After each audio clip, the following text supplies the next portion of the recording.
বৈদ্যুতিক গাড়ি এখন আর বিকল্প হিসেবে নয়, আগামী শিল্প বিপ্লবের মূল মন্ত্রগুলোর একটিতে পরিণত হয়েছে, যা প্রভাব ফেলছে গাড়ি তৈরিতে ব্যবহৃত খনিজ থেকে শুরু করে জ্বালানি তেলের বাজারে, এমনকি জাতীয় নিরাপত্তা ইস্যু আর বৈশ্বিক নানা জোটেও।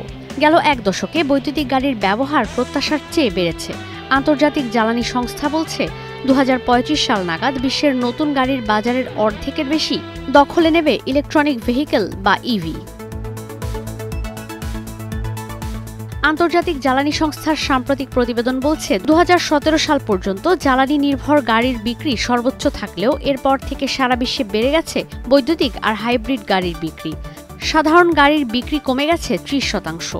2024 সালে মোট গাড়ি বিক্রি হয়েছে 8 কোটি, যেখানে 30%ই ছিল বৈদ্যুতিক আর হাইব্রিড গাড়ি। কিন্তু অবাক করার বিষয়, যুক্তরাষ্ট্রের টেসলা সহ পশ্চিমা বিভিন্ন গাড়ি নির্মাতা প্রতিষ্ঠান বৈদ্যুতিক গাড়ি তৈরিতে জোর দিলেও এই বাজার দাপিয়ে বেড়াচ্ছে চীন। 2024 সালে 2,70,00,000 গাড়ি তৈরি করে বিশ্বের অন্যতম গাড়ি রপ্তানিকারক দেশ ছিল চীন।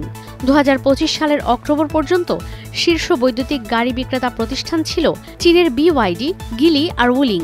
নতুন আরও 83টি গাড়ির অনুমোদন নিয়ে বিশ্বের সবচেয়ে বড় বৈদ্যুতিক গাড়ির বাজারে পরিণত হচ্ছে চীন। বর্তমানে টেসলা আর BYD বিশ্বের সর্বাধিক বৈদ্যুতিক গাড়ি বিক্রি করে।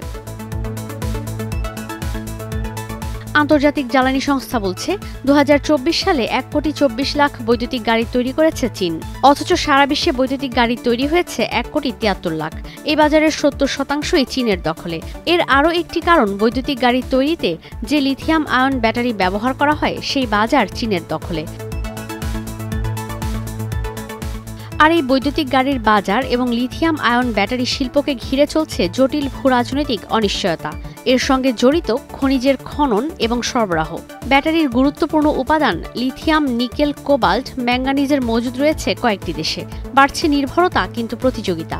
এই খনিজগুলোর অর্ধেকের বেশি রয়েছে লাতিন আমেরিকার চিলি, আর্জেন্টিনা আর বলিভিয়ায়। নিকেল উৎপাদনে গুরুত্বপূর্ণ ইন্দোনেশিয়া, কঙ্গোতে রয়েছে কোবাল্ট।